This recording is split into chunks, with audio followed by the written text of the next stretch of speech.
Hello, everyone. Welcome inside the Red Earth Production Studios for another edition of YBMcast. Today, we have continuing our GAC preview from the South Conference. We have our head coach, Andy Zerr from Timberland High School, the Timberland Wolves. Timberland Wolves, yep. Thanks for having me. It's really exciting to be here, and you do a great job of promoting this great sport, which is fantastic. And I can't thank you enough for all that you do to help out baseball in the area. Well, I appreciate the kind words.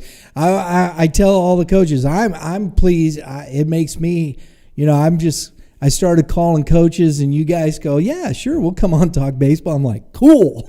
Absolutely. I mean, so I appreciate you taking the time out of your day. I know you guys are busy, and it's always tough taking extra time because I'm sure the wife is like, you mean you got to go talk baseball now, right? Oh, yeah. My wife's phenomenal. She's completely behind me all the way, and if anybody knows her, they know what I'm talking about, so. Very good. That's what I always talk about, the kids, it's always the moms and it's always the wives, right? Yeah. Oh yeah. She, my wife, Melanie, she's been a coach. She was a coach before I even started at the high school level. She was a big time basketball coach. She was at Francis Howell for a few years there and took them to a Final Four. So she's actually somebody that I can really lean on when it comes to coach talk. Yeah, she does. Oh yeah. All right. Well, Coach, let's get into this. I don't know why I did that. I can still see. Last year, it's habit. It's crazy. But I can't forget my dudes. YBMcast again, always powered by Game 7 Baseball. Game7baseball.com. Dave and Dave, make sure you get your team registered. Tournaments around the corner. We're starting in March. We're not that far away, right? It's right there. I'm going to start smelling the grass. Absolutely. And so make sure you get registered for a tournament. They got some great stuff going on. 2022, you started out a house of fire. We did, yes. And the wheels kind of come off. Yeah, it was. We started off so good, and we were playing good, and we dealt with some pressures of the rankings and that kind of stuff that was new to a lot of our guys that were on this current team, and so we had to try to handle that, and we started feeling pressures and going from there and trying to make those adjustments, and then I felt we finished strong and righted the ship and ended playing some really good ball there towards the end. But we did have a rough stretch there that we had to find ourselves in certain situations. I think it's interesting, Coach, when you say that because I was talking with Carson McCaleb. And, and he kind of mentioned that. He said, there was so much pressure. I think guys were really pressing a little too much. And did you feel that throughout the season? I heard guys talking about it. We started off so good, playing very well, and then we'd have a game where we'd make a couple of mistakes, and guys were going back and forth like, "What? We can't be doing that. We can't be doing that." And we had a really hard time turning the page. Yeah. And like these incoming seniors, the juniors that went through that last year, they've talked about that to me, and they're like, we're not going to let that happen. We're going to play that one pitch at a time, one game at a time, and be able to turn that page. So I'm really excited about the leadership I have this year with this incoming group. Absolutely. Well, and the thing of it was, like you said, I think 17-11, 16-12, something right around there. 3-7 in the GAC South. And if anybody knows the GAC South, that can happen in a heartbeat. Oh, yeah. I mean, you know it, and you guys have talked about it. The GAC South is just loaded with players up and down. You're facing big-time arms every Tuesday and Wednesday. So it could go – it's one pitch, it's one play that can make a difference when you're facing those caliber of teams. And, you said it. You have 11 returning seniors, and those were the juniors last year. I think that bodes well. I mean, I don't care. You need that leadership. Those guys have been through it, so that's interesting. And I always start with pitching and defense, Coach. As I always say, and I'm going to reiterate it because it's just fun. I believe in pitching and defense. Tommy Lasorda believed in pitching and defense, so can't go much wrong there. Hit a couple bombs and let's go home. That's right. Right? That's my dude right there, Tommy Lasorda. I grew up watching him, in the Dodgers, and so it's kind of that's where I go to. Sounds perfect. Yeah. But pitching, you didn't have your guy last year at the top. I mean, not that you don't have some dudes, but Adam Hatchman was hurt last year, so you didn't have him at the top. Kind of pushed Yarberry at the front of that rotation. And then I don't even think you had Connor McCaleb either, did you? Well, Connor, he got cleared towards the end of the season, and I think we had 3 innings from Adam, and I think it was just 2 or 3 innings from Connor as well. So those are 2 dynamic players that we got 6 innings from last year, and so we're really excited about how they're progressing and their health and how strong they are, and excited for the season, which is brings excitement to the other guys as well. When you got some guys like that with that kind of talent are showing excitement for the season, that bodes well. Yeah, I've said this, and I'm going to keep saying it. I feel bad for the hitters in the GAC South. I don't think the pitchers do, but you guys have the opportunity to run out 2 Division I arms plus Connor. I think he's at. I think it's I'm not quite sure what Christian Brothers University, Mm-hmm. And I mean, all these guys are legitimate number 1 starters in that respect. Of course, Adam is at another level. We understand that.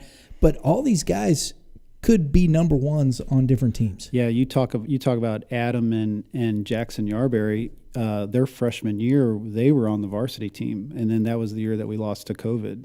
So, right. Man, if they could have got experience that freshman year, along with Carson McCaleb as well, we would have had those 3 guys going as with 4 years of varsity experience. Now they got 3, which is not too shabby to have, but that would have been, that's something special you don't see too much, especially in the GAC. You have 3 guys that would have 4 years varsity experience. I mean, that's it.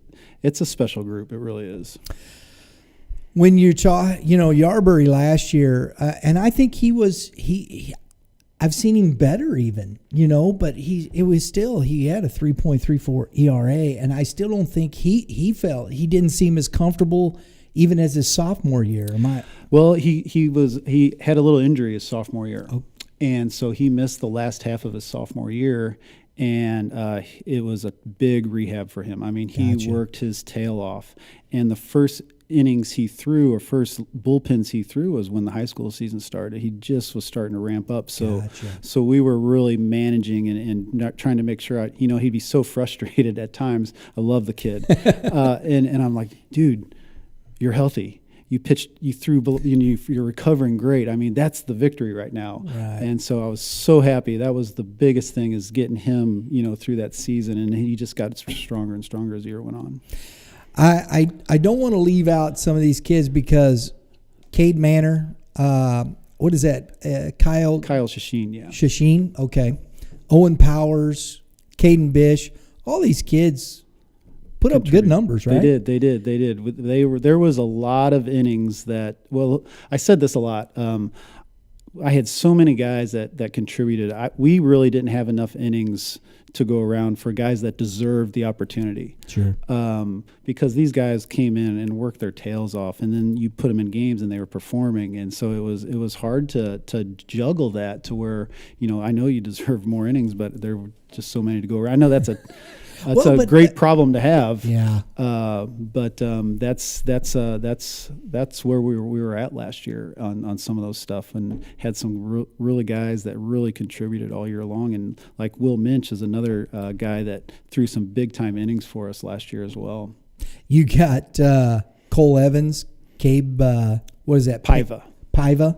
Okay. Ben Brantley. They all had double-digit innings. And I know you'd lost a couple of guys, but still, I mean, the depth, you're going to have that same issue again this year, Coach. Oh yeah. And then I know there's some juniors, underclassmen coming in that are looking and going to be able to contribute as well. So it's going to be, keeping these guys healthy and keeping them fresh and understanding roles and buying into these roles to make us successful. And that's a big juggle for us. It's always that's the tough thing. But I think that's always, in my estimation, what makes managing at that top spot, head coach, whether it's high school, college, whatever, is managing all the personalities, making sure everybody's on the same page, going in the same direction, right? For sure. I really try to do my best with communicating to the guys, and that's a huge thing for me. And I talk about it to the parents with our parent meetings, and I talk to the guys. I go, you got to communicate, and if I'm not communicating, talk to me, ask me questions, because I'm a big believer that if there's a void in communication, that void is going to get filled with negativity, and then that's when you start running into big trouble. Absolutely. So we see all this. You got all the guys you need to throw strikes. Defensively, you've got a wealth of talent in that position behind the plate. You have, of course, Carson McCaleb, and then you have that young man, Carson Ramos, who I saw over this last weekend. He's legitimate. He is. They're both. I mean, Carson and Carson. I mean, those are two special players right there.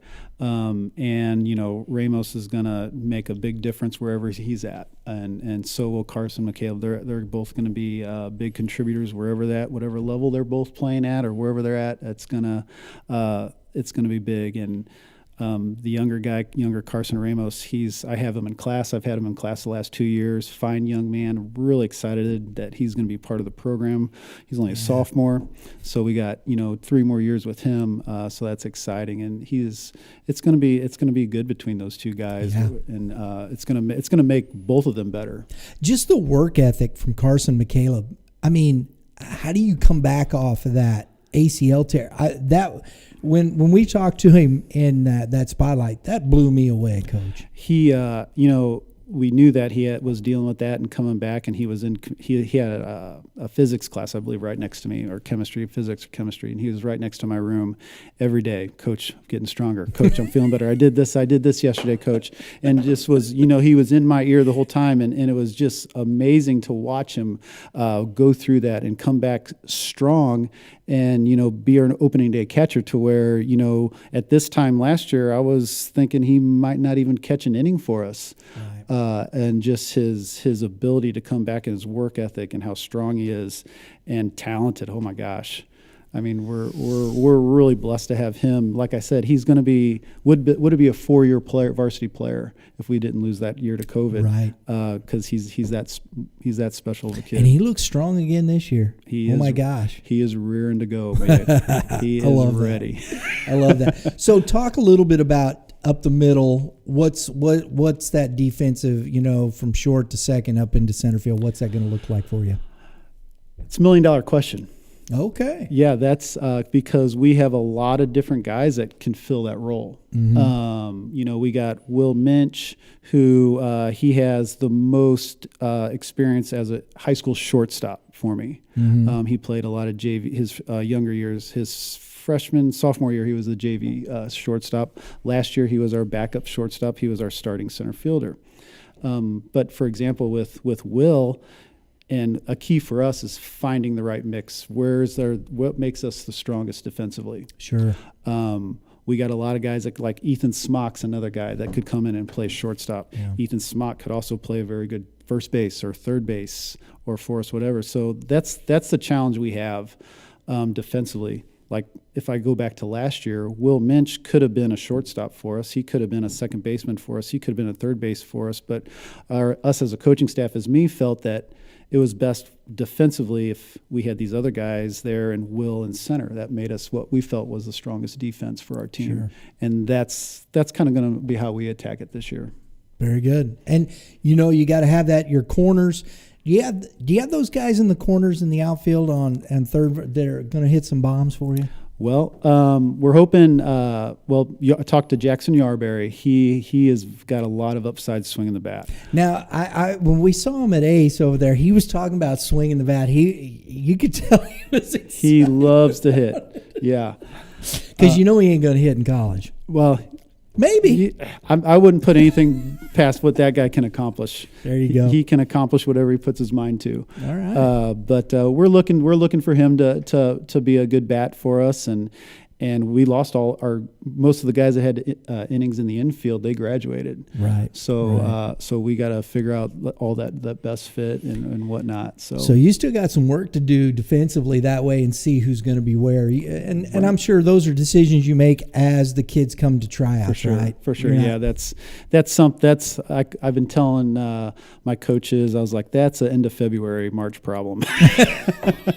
We're not going to. We're not worrying about that yet.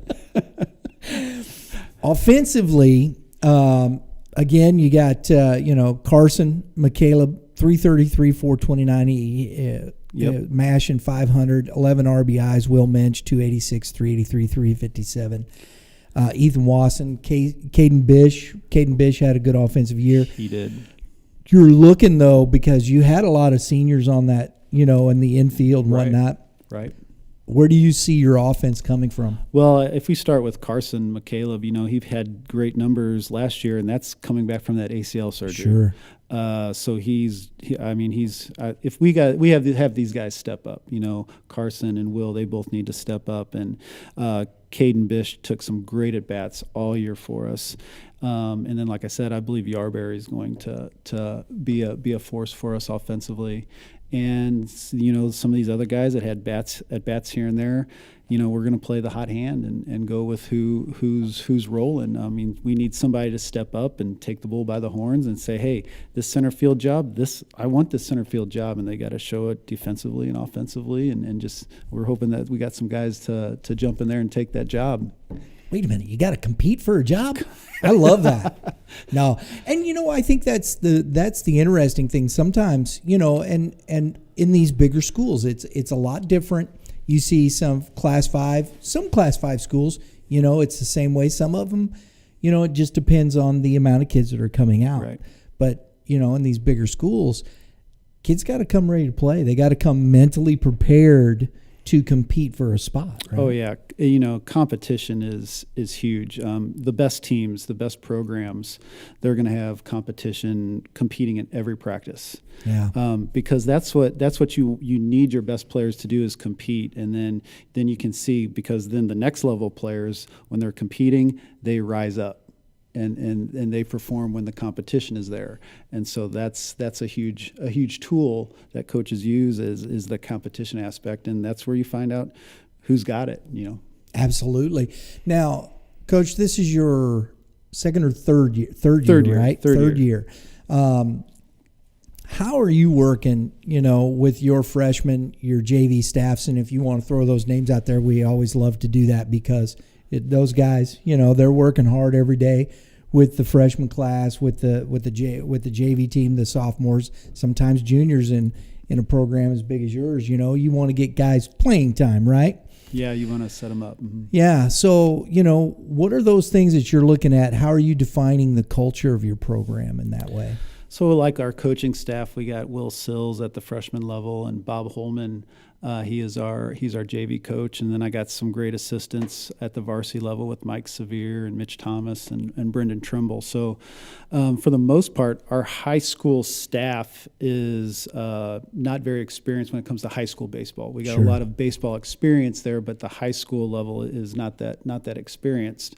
So with the coaching and helping them, it's making sure that we're on the same page. I have a clear vision for them to take to the kids, but I think the biggest thing building Timberland up is for me to be present. I think those younger kids need to see me and interact with them to get that excitement. One thing I got going on at Timberland with is I have the freshman team as much as I can. They're playing on the varsity field because I want them to build that up.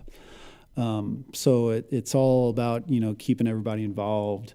The communication aspect I talked about, and then you mentioned on culture. Yeah. Culture for the program, that's a huge thing for me. That's something that I believe in wholeheartedly. And to be honest with you, I think it's got to start with me. Yeah. And because it works down. These kids, they see me in the classroom. They see me on the field. And for me, it's real important to be that same person. I got to be the same person I'm in the classroom as I am on the field and off the field. If they see me at a basketball game, or they see me at the grocery store, or whatever it is, when you do that, that leads to some values that I believe, like honesty and truth.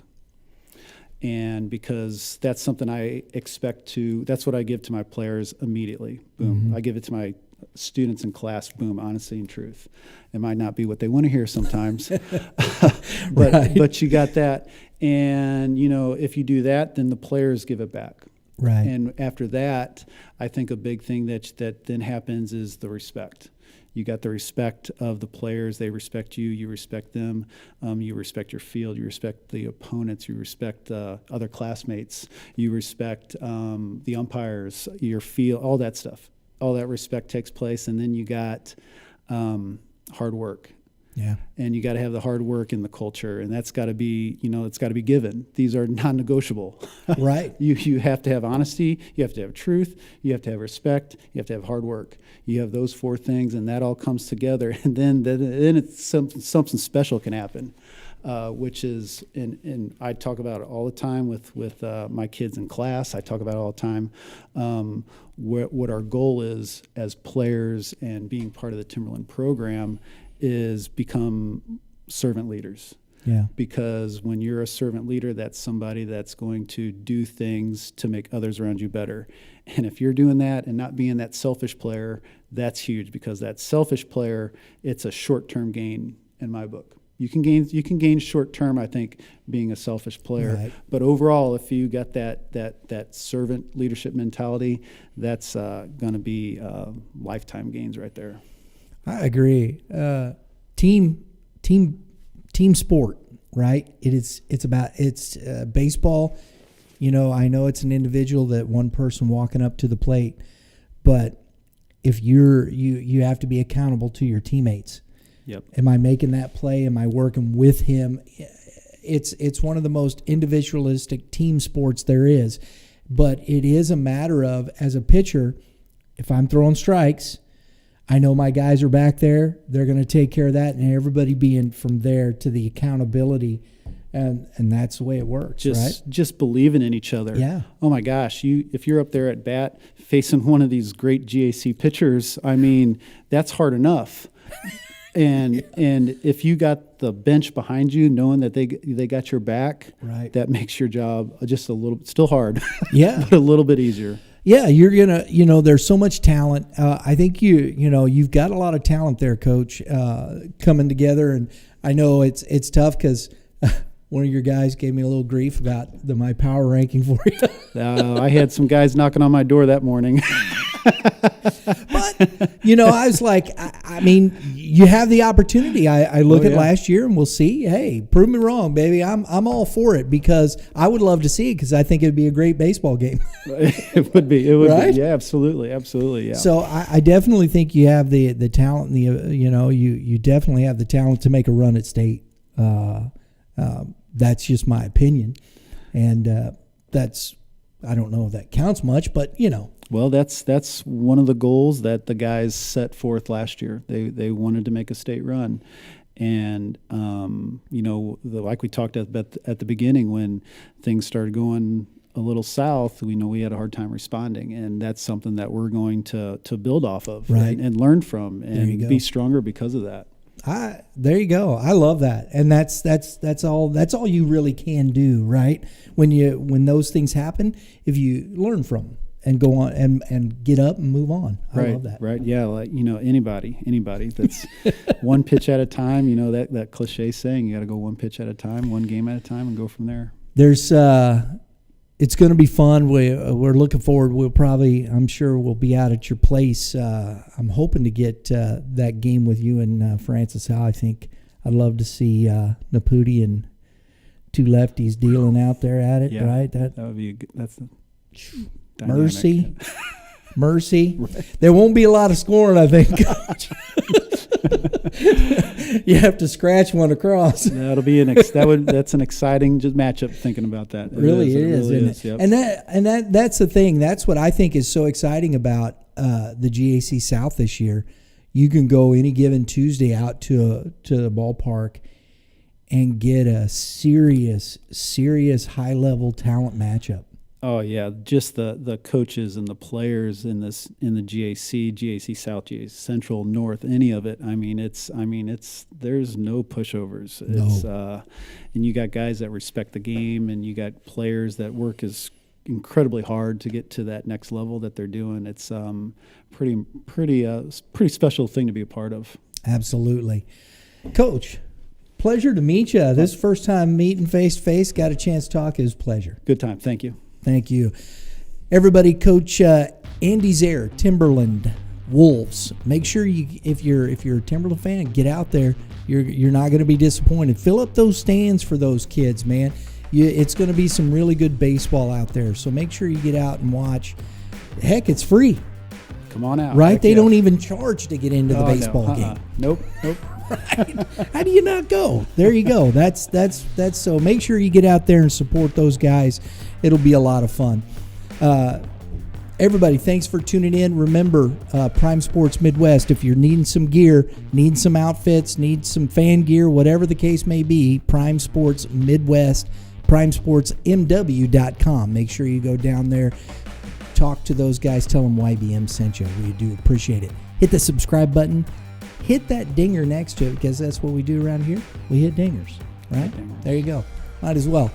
And I can't sing and dance, so might as well, But thanks for tuning in, folks. Everybody remember, pitchers, keep throwing strikes. Hitters, Coach, you got something for them? Hit some dingers, right? There you go. Exactly. We'll see y'all next time.